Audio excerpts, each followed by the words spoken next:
pretty good team. That was pretty. What made that team so good, you two? Welcome to Clark USA fans. Today, we're talking about a moment that isn't just about basketball. It's about history, legacy, risk, and the future of sports media colliding on the biggest stage imaginable. They could have chosen legends. They could have opened with Hall of Famers. They could have built their grand return around championship rings, retired jerseys, and iconic voices from the past. Instead, NBC made a decision that shocked the entire industry.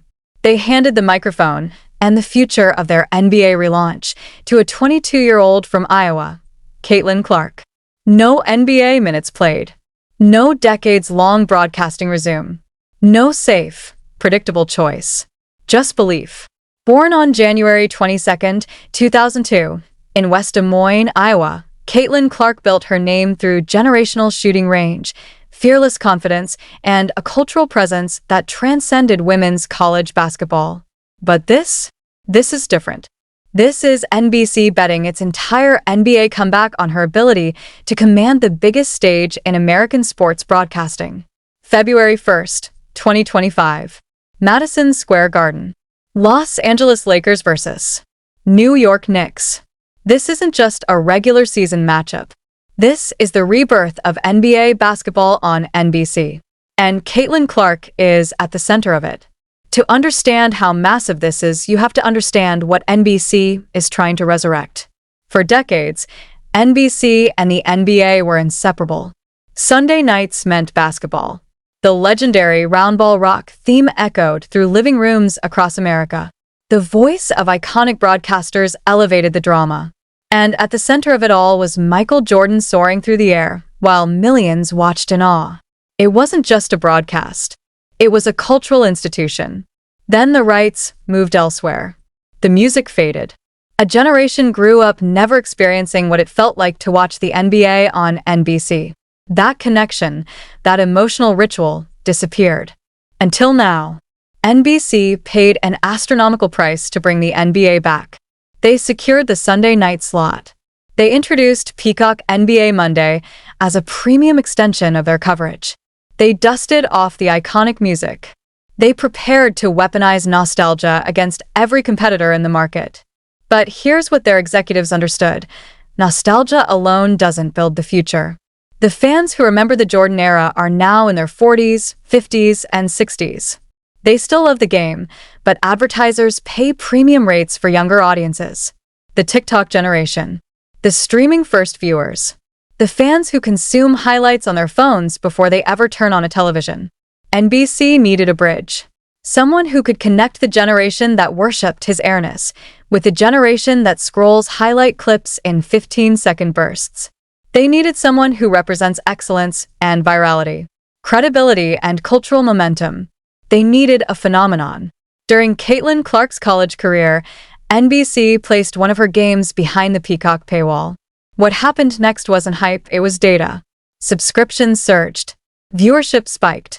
People who had never considered paying for Peacock entered their credit card information just to watch her play. The Caitlin Clark effect became measurable. Ratings increased. Social engagement exploded. Executives saw the numbers, and the numbers didn't lie. So when it came time to choose the face of their NBA relaunch, NBC didn't play it safe. They went bold, and they chose her. Now, let's talk about the stage. Madison Square Garden isn't just an arena. It's mythology. It's pressure. It's history layered on history. The screen is so good. Chanted defense by the Sparks fans. The lights shine differently there. The expectations weigh heavier. NBC could have debuted Clark in a smaller market. They could have eased her into the role. A mid-tier matchup. A quieter environment. A gentle learning curve. They didn't. They threw her into the deepest water in professional basketball. Lakers versus Knicks. New York media scrutiny. National spotlight. And on the court, LeBron James, chasing history in the twilight of a legendary career. Every word Caitlin Clark speaks will be analyzed. Every observation will be clipped, shared, debated, and dissected across social media. This isn't a trial run. It's a coronation. And the analyst desk makes the statement even louder. Sitting beside her will be three monumental names in basketball history. Carmelo Anthony, one of the purest scorers the league has ever seen. Vince Carter, arguably the greatest dunker of all time. Tracy McGrady, one of the smoothest offensive talents of his era. These aren't just analysts. They're living monuments. And NBC is placing Caitlin Clark at eye level with them. Not as a sideline feature, not as a novelty segment, but as an equal voice in the conversation. Visually and symbolically, that matters. The queen of the logo 3 sharing a desk with kings of mid-range mastery and above-the-rim dominance. Different eras, different styles, different paths to greatness. Same table. Imagine the conversations. Carmelo breaking down footwork in the triple threat position. Vince discussing elevation and timing. McGrady explaining the art of creating space. And Clark offering modern insights on defensive rotations, 30-foot shooting mechanics, and reading today's game through a contemporary lens. This isn't going to be stale, predictable analysis. This has the potential to become a basketball laboratory, a collision of generations producing insights none of them could create alone. And make no mistake, nothing about this is accidental. The February 1st debut date, the follow-up appearances, the matchup selection, the panel composition, every detail has been engineered. NBC isn't just relaunching the NBA. They're redefining how basketball is presented. They're signaling that women's basketball influence is no longer confined to one league. That cultural impact matters as much as championship rings. That the future audience responds to authenticity, confidence, and boldness. If this works, and that's a big if, it could permanently shift sports broadcasting strategy. Networks may begin prioritizing dynamic cross-generational voices over safe legacy panels. Female superstars may move from feature segments to central roles in major men's sports broadcasts. This is bigger than one debut. It's a test of evolution. Madison Square Garden will not lower its expectations. New York will not soften its critiques. Social media will not hold back its reactions. But if Caitlin Clark brings the same poise, fearlessness, and command that made her a phenomenon on the court, this won't just be a successful broadcast. It will be historic.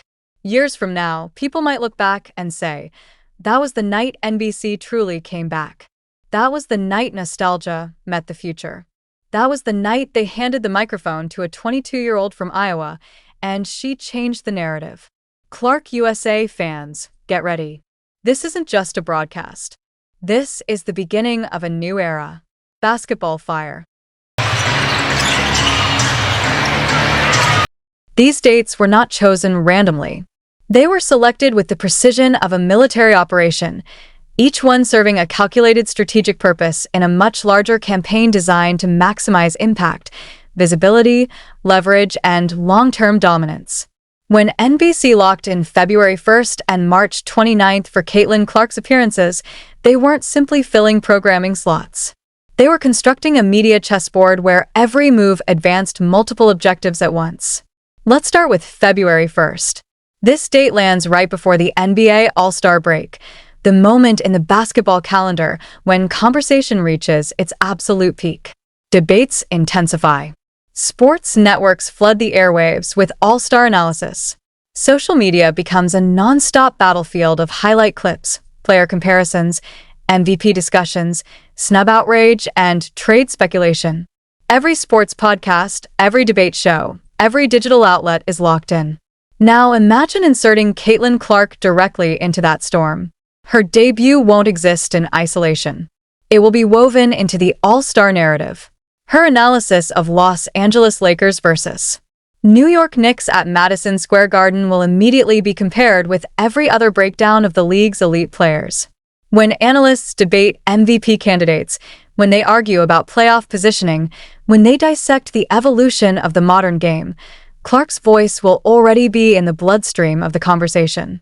She won't be treated as a novelty. She'll be positioned at the center of the basketball universe at the exact moment when that universe is demanding maximum attention. That is not coincidence.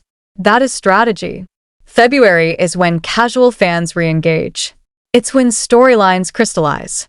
It's when championship contenders separate from pretenders. By placing Clark's debut here, NBC ensures that she becomes part of the league's most intense discussion cycle. Her presence benefits from the All-Star spotlight, and at the same time, the All-Star conversation benefits from her gravitational pull. Now, let's examine March 29th. Late March carries a completely different kind of energy. The NBA regular season is entering its final stretch. Playoff races tighten. Seeding battles intensify. Meanwhile, the WNBA season approaches. Training camps begin forming. Rosters are finalized. Anticipation builds.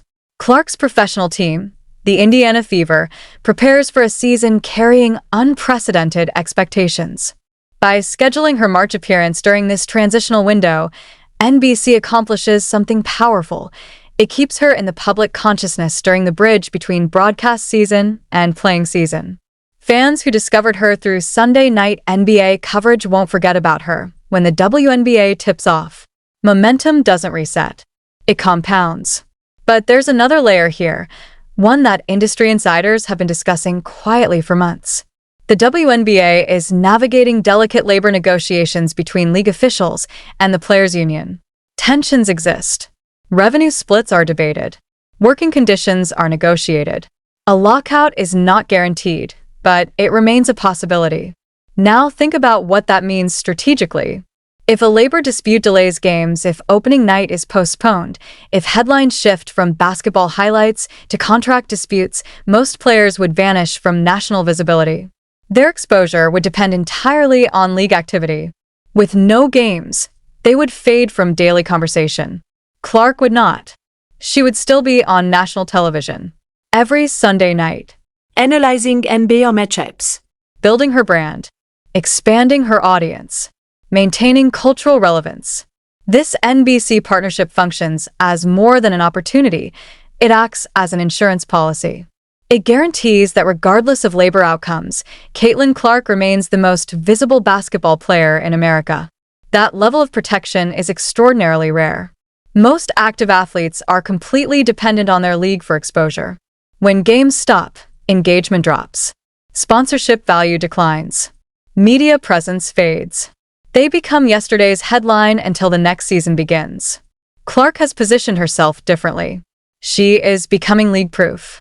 Her visibility does not rely solely on the WNBA schedule. Her brand does not pause if negotiations stall. Her audience does not disappear if games are delayed. At 22 years old, she has diversified her professional portfolio in a way that most veteran athletes never manage to accomplish. And then there's the criticism.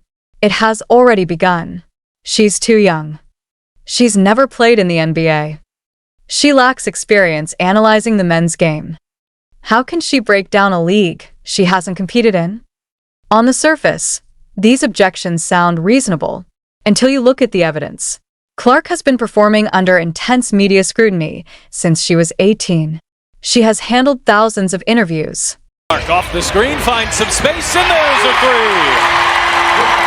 She has navigated hostile questions designed to create viral headlines. She has addressed packed press conferences after crushing losses and euphoric wins.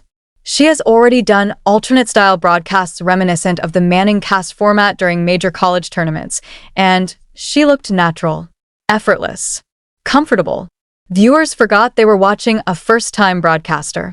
She stepped into the New York Yankees broadcast booth, a space dominated by seasoned professionals, and held her own without hesitation. She isn't learning television. She understands it.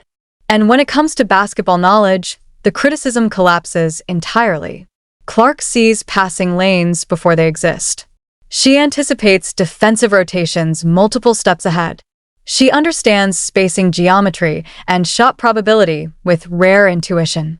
Her shooting confidence extends to distances most players would never attempt in-game.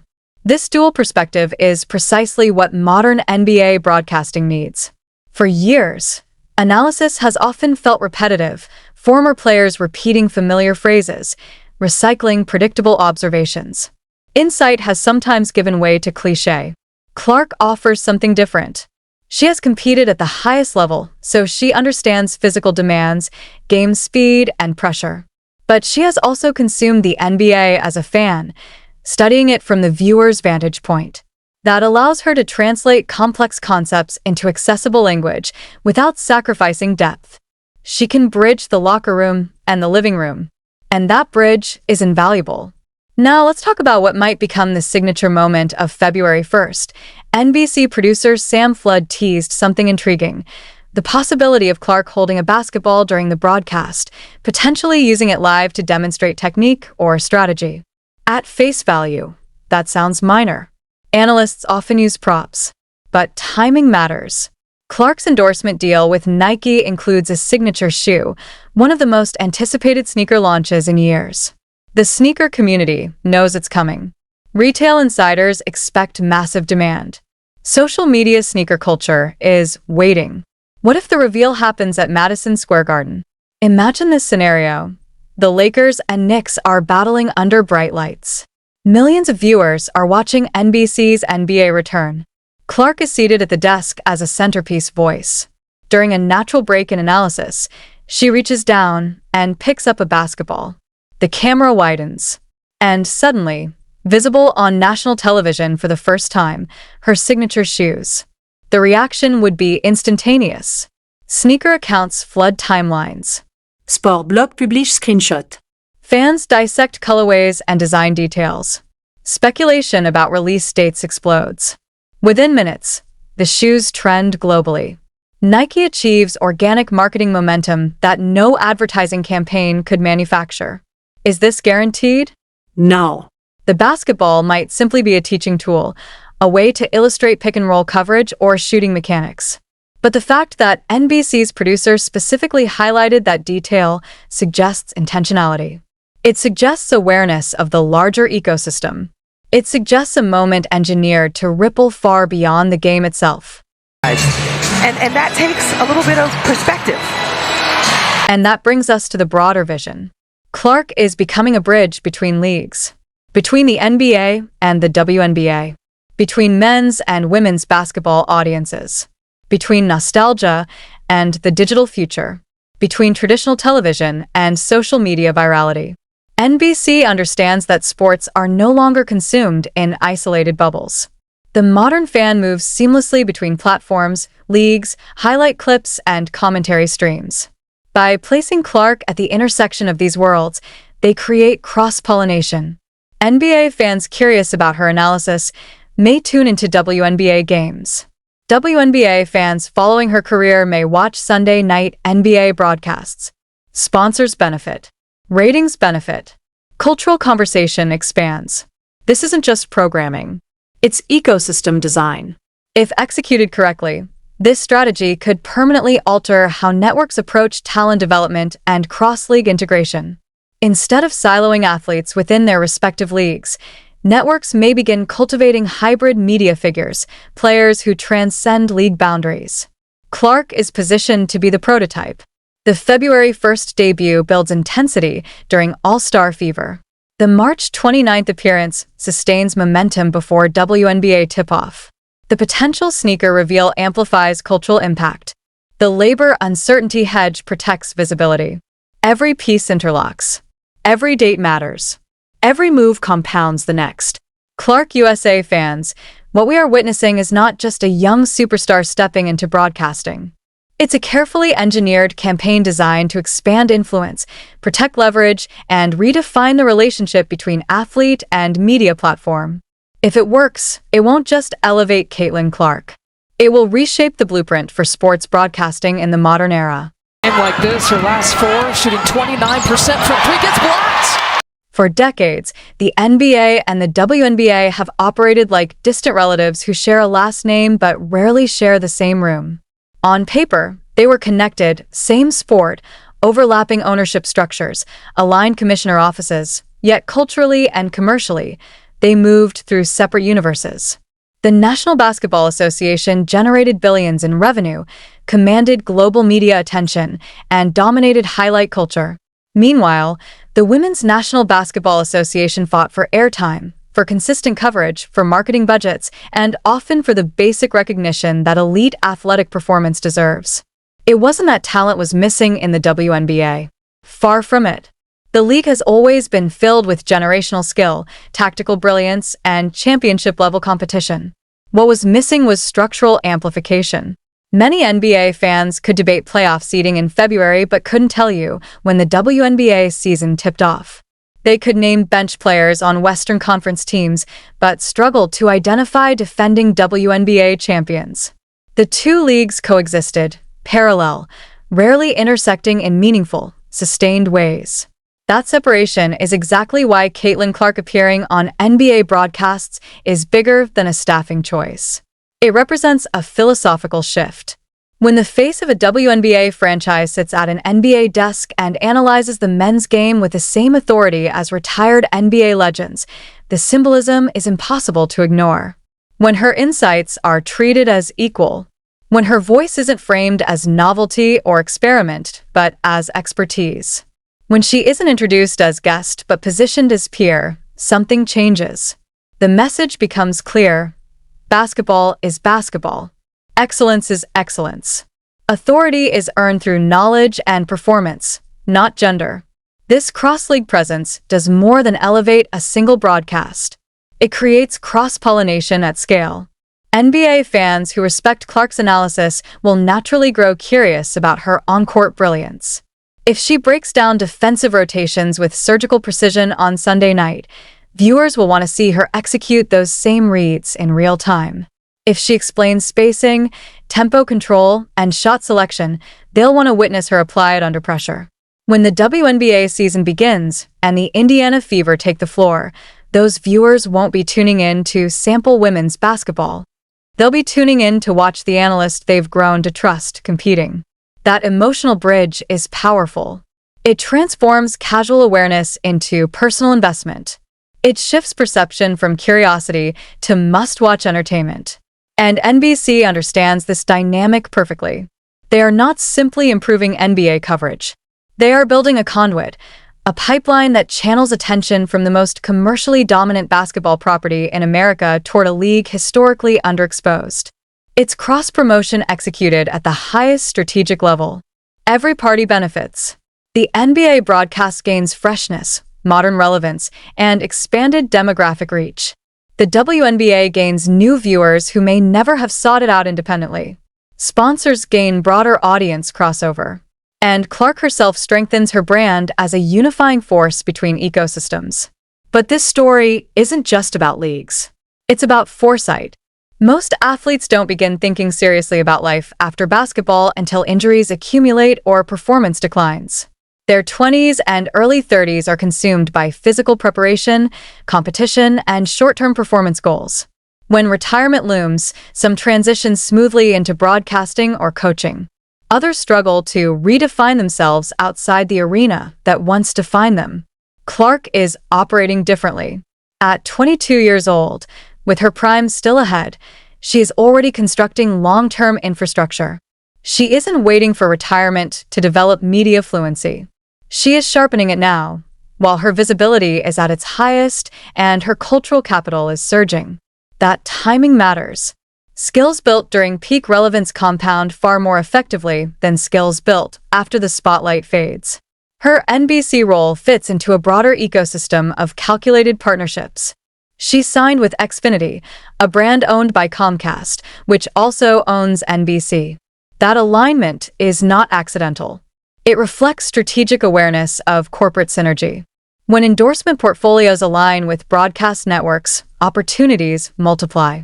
Visibility feeds sponsorship. Sponsorship feeds media access.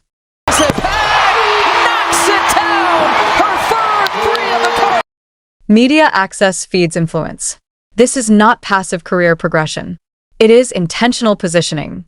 Consider the speed of execution. She has been a professional for less than a year. Yet, she has secured a national broadcasting platform that many retired players spend decades networking to obtain. She has maximized earning potential during the most marketable phase of her career. She has diversified income streams, so her financial future does not hinge solely on contract negotiations or playing longevity. And perhaps most importantly, she has built a media identity that could outlast her athletic prime by decades. That level of foresight from a rookie-level professional athlete is rare. This isn't luck.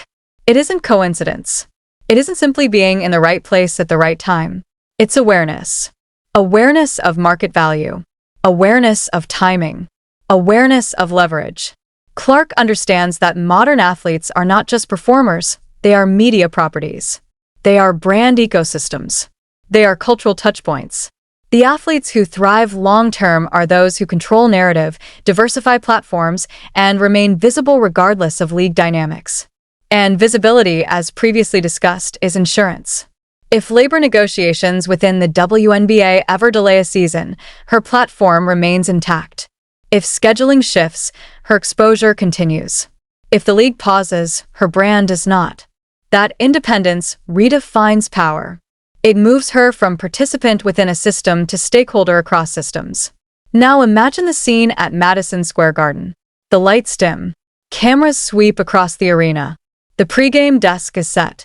Seated alongside her are respected former NBA icons, voices that shaped basketball's golden eras. The expectation in the room is palpable.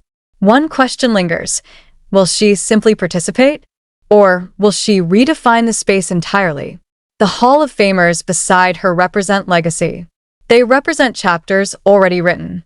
But history has a habit of elevating unexpected figures, those who enter established systems and subtly, then profoundly, shift them.